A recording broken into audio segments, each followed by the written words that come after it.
დავით სიხარულიძე, საქართველოს ყოფილი ელჩი შეერთებულ შტატებში, ყოფილი თავდაცვის მინისტრი. დავით, მადლობა რომ ჩვენთან ერთად ხარ და მოდით მაინც ირანის თემით დავიწყოთ. ის არ არის ცხადია არათუ მოწყვეტილი არის, შემადგენელი არის საერთაშორისო დღის წესრიგის, შეერთებული შტატების პოზიციონირების, ტრამპის, ასე ვთქვათ, პოლიტიკის სპეციფიკის, დაოსის მათ შორის, მაგრამ როგორც ჩანს Starlink-ების ნაწილი ამოქმედდა, მოდის ახალი ინფორმაციები, ვიდეოები, რომელსაც ვერც კი ვაჩვენებთ, იმდენად შემოძრწუნებელი არის ფართო მოსახლეობას და ეს მეტყველებს იმაზე, რომ აი ეს დაპირებები, რომელიც თუნდაც ტრამპთან მიმართებაში გაცა ირანის რეჟიმმა, შორს არის შესრულებისგან და თავად ტრამპის სიტყვები რო გავიმეოროთ, ის აგრძელებს მოლაპარაკებებს, ამ რაღაცა ხაზი როგორც ჩანს გახსნილია მოლაპარაკებების რაღაცა პირობები წაყენებული აქვს ირანის რეჟიმს, მაგრამ სამხედრო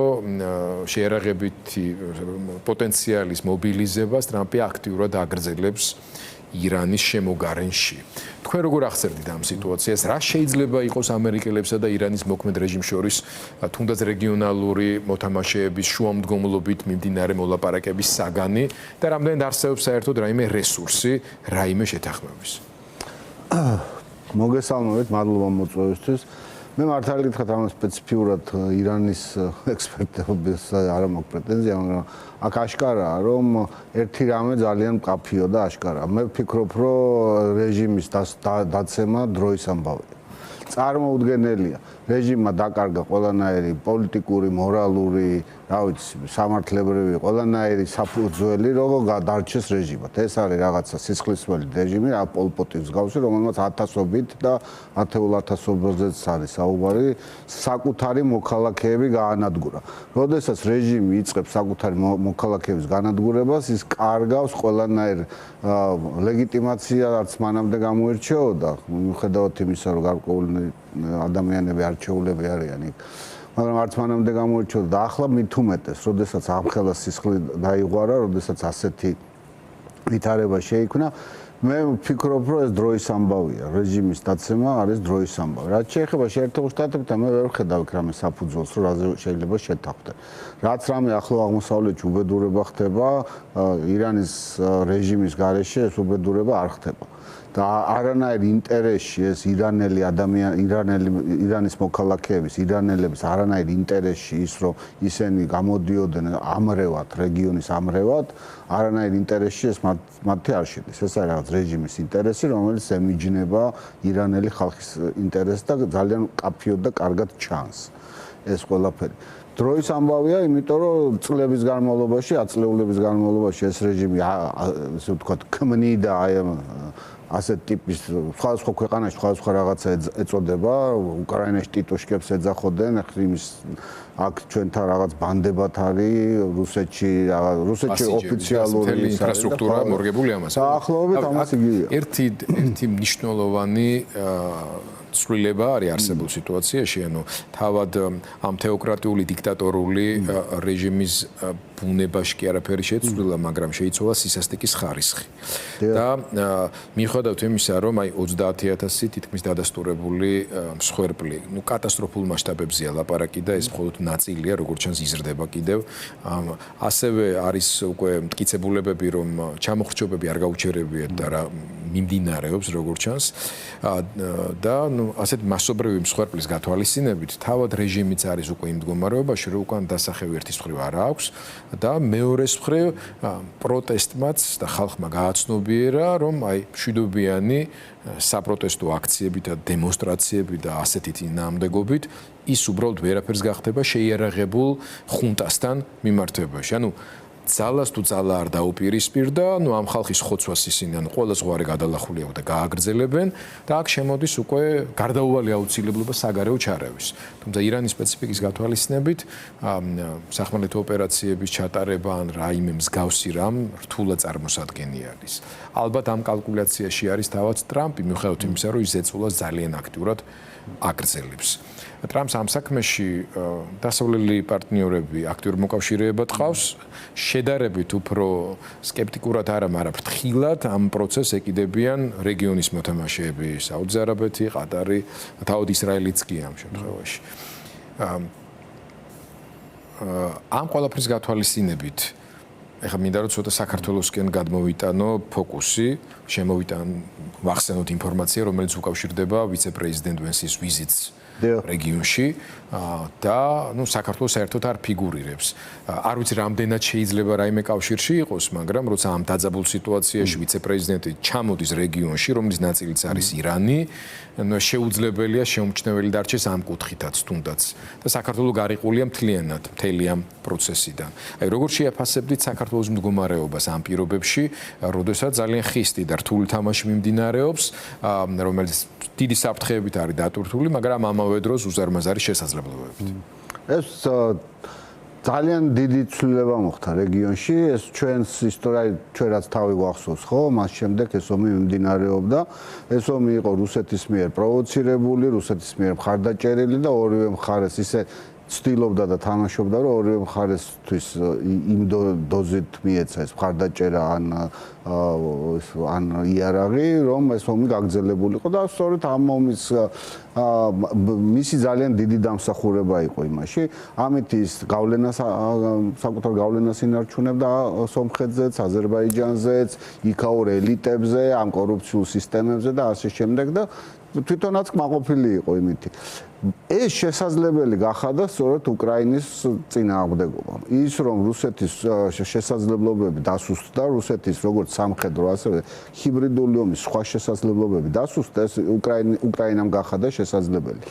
ერთ მეორეს მიყოლებით, მან ვეღარ შეძლო სირიაში დახმარება, ვეღარ შეძლო თავისი აი ამ მადუროს დახმარება, ეს ორი დიქტატორი, რომელმაც სხვა შორის საქართველოს ტერიტორიულ მთლიანობაც შელახეს და სცნეს ეს ოკუპირებული ტერიტორიები დამოუკიდებელ ქვეყნებად. და სწორედ შესაძლებელი გახდა, რომ მას აღარ ქონა ამდენი შესაძლებლობა და ძალიან კარგი ამბავი, პოზიტიური ამბავი, ყველასთვის მისასალმებელი ამბავი მოხდა ჩვენს რეგიონში, ის რომ დასრულდა ყარაბაღის ომი, რომელიც 30 წელიწადზე მეტი ხანი მიმდინარეობდა და უზარმაზარი რესურსები, ადამიანის სიცოცხლეები და უზარმაზარი შესაძლებლობები შთანთქა ამ ომმა და ჩვენ ეხლა იხსნება ახალი შესაძლებლობები. ეს ამ ახალ შესაძლებლობებს ყველა გძნობს, მათ შორის საქართველოშიც, ვისაც თავში ტყუა ყველასთვის გასაგებია, რომ ეს არის თვისობრივად განსხვავებული რეალობა, რომელიც ჩვენ გვაძლევს შესაძლებლობას რეგიონული თანამშრომლობის თვისობრივად სხვა დონეზე ასაყვანად, იმ ყველა პროექტებისთვის კარგ ფონდს ქმნის, რომელიც შესაძლებელია საქართველოსთვის იყოს საინტერესო. უბრალოდ ეს არის ვითარება, როდესაც ჩვენ გვყავს ხელისუფლება, რომელთვისაც საქართველოს ინტერესები არ არის პრიორიტეტული და ისინი ძირითადად საკუთარ ფულის ჩოვნაზე არიან გადასულები. აი ძალიან სამწუხარო ვითარება ახლა. ივანიშვილი და ის ჯგუფი გასაგებია, რასაც არის გადაგებული, ასე ვთქვათ, მაგრამ ჩვენ ვეძებთ არგუმენტებს, რის გამოც შეერთებული შტატების ამ ადმინისტრაციის ინტერესი გაღვივდეს ქვეყნის მიმართ. ჩვენ ვსაუბრობდით ქვეყნის გეოპოლიტიკურ ფუნქციაზე, ვსაუბრობდით მათ შორის როგორც სატრანსპორტო და ერეფნის ფუნქციაზე, იმ შემთხვევაშიც კი თუ კი სამხრეთი დაალაგდება ეს ხაზი რაც სრულიად არაა და დამყარდება მყარი მშვიდობა, ეს მთლიან რეგიონისთვის და მათ შორის საქართველოსთვისაც სასარგებლოა. უბრალოდ ჩვენ მეტი მობილიზება დაგვჭირდება კონკურენტული უპირატესობების შესანარჩუნებლად ან მოსაპოვებლად. ამ მხრივ ჩვენ ის გვაქვს, რაც არ აქვს სომხეთს, რაც აქვს, მაგრამ უჩვენოდ არაფრად უარგა ბაქოს პორტები, ხო, შავი ზღვის პორტები და გვაქვს ანაკლიის პერსპექტივა, ასე ვთქვათ. ანუ თავად ტრამპის ადმინისტრაციის ინტერესი ჩვენ გვახსოვს პომპეოს ვიზიტი საქართველოში, რომელიც ძირითადი გზავნილი ზუსტად ანაკლიას უკავშირდებოდა. როგორ ფიქრობთ, ჩაილურის ყალი დალია, ამან აღარ აქცევენ ამას ყურადღებას, მათ შორის სამხედრო და უსაფრთხოების თვალსაზრისითაც, როცა შავი ზღვის უსაფრთხოების თემაზე ლაპარაკობენ და შეერთებული შტატების უმაღლესი მაღალჩინოსნები ბაქოში იყვნენ ჩასულები ამ თემაზე სასაუბროდ, შავი ზღვა აქეთ აგვაქვს, იქით კასპია. შეიძლება რომ ჩვენ ამოვვარდეთ მთელი ამ ინტერესთა, ასე ვთქვათ, პაკეტიდან? საქართველოს კონკურენტული უპირატესობა ამ თვალსაზრისით არის ორი კომპონენტი უნდა განვიხილოთ. ერთი გახლავთ ინფრასტრუქტურა, რომელიც თქვენ ბრძანეთ და აქ ინფრასტრუქტურაში სავალალო ვითარება გვაქვს, გაყინული ანაკლიის პორტი, თანმიმდევრულად და მიზანმიმართულად ეს პროექტი ქართულმა ოცნებამ ჩააგდო და განუვითარებელი რკინიგზა და ამ რკინიგზის მოდერნიზაცია არ მომხდარა, ეს რკინიგზა გადაქცეულია საერთოდ გაუგება რამეთ.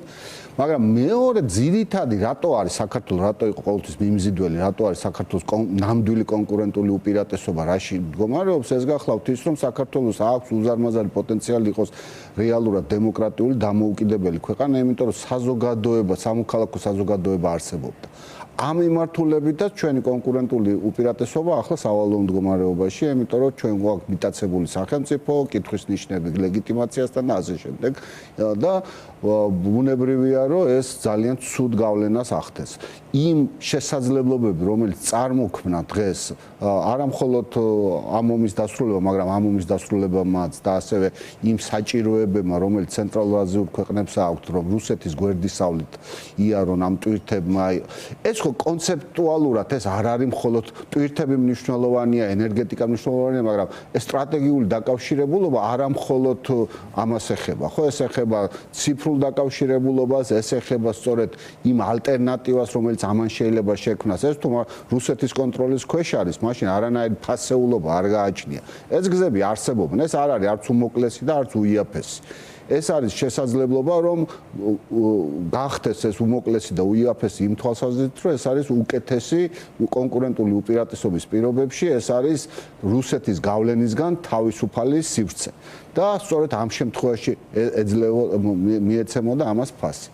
სწორედ აი ეს არის ჩვენთვის ახლა დაკარგული შესაძლებლობები. აი ახლა ჩვენ უყურებთ ამას თვალნათლად. რაც შეეხება ბუნებრივია, რომ აზერბაიჯანი და სომხეთი ახლა ამ შესაძლებლობებს იმ ვითარებას, რომელიც ახლა შეიქმნა, უყურებენ როგორც შესაძლებლობას და ბუნებრივია, რომ იმუშავებენ იმისათვის, რომ საკუთარი დაკავშირებულობა, ერთმანეთთან დაკავშირებულობა და კავშირი თურქეთთან განავითარონ. რა თქმა უნდა, ეს სრულფასოვნად საქართველოს გარეშე ძალიან რთული იქნება, მაგრამ ყოველ შემთხვევაში საქართველოს როგორც ჩანს არ აჩვენებს აი იმ ორ მიმართულებით. ერთი არის საკუთარი ძალისხმევა, რომ აქ შემოიყვანოს ამერიკული, ევროპული კომპანიები და ინფრასტრუქტურული პროექტები განავითაროს და მეორე ეს რომ წარმოჩნდეს როგორც თავისუფალი სამყაროს ნაწილი, დემოკრატიული მმართველობის მქონე ქვეყანა, რომელშიც არის ადვილი რეგულაციები, არის მარტივი ბიზნესისთვის კარგი კლიმატი, არის დავების გადაჭრის კარგი პირობები და ჯერჯერობით საწინააღმდეგო მიმართულებით დიდი ინერციით თავდაღბარში მივექანა. ეს არის რეალურად რამაც შეიძლება საქართველოს გაამდიდროს. რამაც ქართველები შეიძლება გაამდიდროს. რაც ახლა ჩამოთვალე, ეს არის ის, რის სიმბოლოთაც მიიჩნევა ვიცე-პრეზიდენტი. კი, ნამდვილად ეს არის და საერთოდ დასავლეთის შემოსვლა ამითია პოზიტიური მუხტის მატარებელი, რომ ეს თავისუფალ შესაძლებლობები, რომელიც ის იქმნება შესაძლებლობები, რომელიც ნაციონალურმა უნდა გამოიყენოს. მდგომარეობდა დავით, რომ ხელოვნურ საბაბებს არ ვეძებ და რაღაცა ხელოვნურ იმედებს არ ვაჩენთ ამ შემთხვევაში, უბრალოდ რამდენად შესაძლებელი არის რომ ამ ხელა დიდი მოძრაობა ჩაიყაროს საფუძველი განვითარდეს ამერიკული ინტერესი ამდენად დიდად იყოს წარმოდგენილი, რა ვიცი, მშვიდობიანი ბირთვული თანამშრომლობით დაწყებული და ასე რა ქვია ჩიპების თუ რა ქვია გამტარების წარმოების და ასე შემდეგ.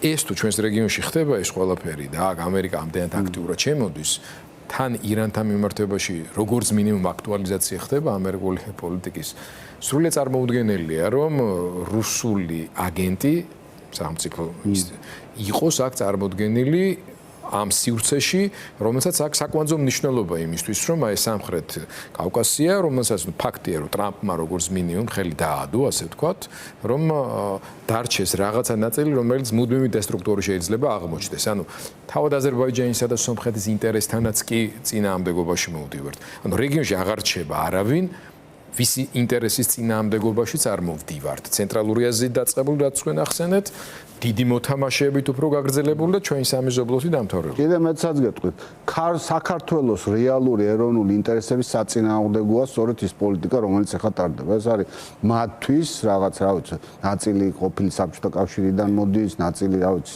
თავისი რაღაც პირადი ეკონომიკური და ფინანსური ინტერესები აქვს. ეს პოლიტიკა არ შეესაბამება საქართველოს ეროვნულ ინტერესებს. იმიტომ რომ საქართველოს ეროვნულ ინტერესებშია სწორედ აი ეს ინტეგრაციული პროცესების ნაწილი იყოს, აი ამ დამაკავშირებლობის ფუნქცია შეასრულოს და მაქსიმალურად გამოიყენოს თავისი უპირატესობები იმისათვის, რომ რეალურად ითამაშოს ლიდერის როლი იმ ნაწილში, რომელშიც მას შეუძლია და ყველანაირი პოტენციალი აქვს. ჩვენ რაც შეგვიძლია ქართველებს და საქართველოს მოქალაქეებს გავაკეთოთ, იმას სხვა ვერ გააკეთებს. მაგრამ რაც შეეხება შეერთებულ შტატებს, არასოდეს არც ეს ადმინისტრაცია, არც სხვა რომელიმე ადმინისტრაცია, ეს ამერიკული ადმინისტრაციისთვის არ არის დამახასიათებელი ვინმეს ნაცვლად რამე გააკეთოს. ამერიკის ყოველთვის ამერიკული სტილი არის ის, რომ ის ქმნის შესაძლებლობებს და ვიღაცები იყენებენ ამ შესაძლებლობებს, ვიღაცები არ იყენებენ. ისტორიულადაც ეს ესეა, მეორე მსოფლიო ომის დასრულების შემდეგაც ყოველთვის ეს იყო, სადღაც ქმნიდნენ შესაძლებლობებს, ვიღაცები იყენებდნენ, ვიღაცები ვერ იყენებდნენ.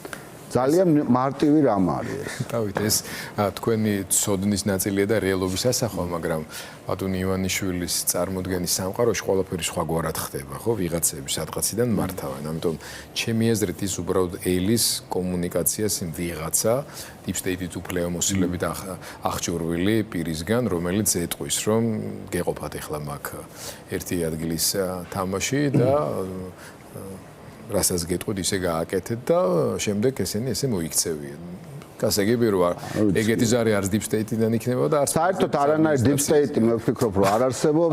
არანაირი ასეთი რაღაცა მასონების და ვიღაცა ომის პარტიები და ესენი არაფერი არ არსებობს და რა თქმა უნდა ეს ყველაფერი არის შეთხზული იმისათვის რომ საკუთარი ძალაუფლება განამტკიცოს. ეხლა ვის რას ჯერა მე ამ ფსიქოთერაპიაში ვერ შევდივარ, არ შემიძლია და ნამდვილად თვითონ ჯერა ხოლმე და ტყვე ხდება. მადლობა ძალიან. მადლობა თქვენ. დავით სიხარულიძეს.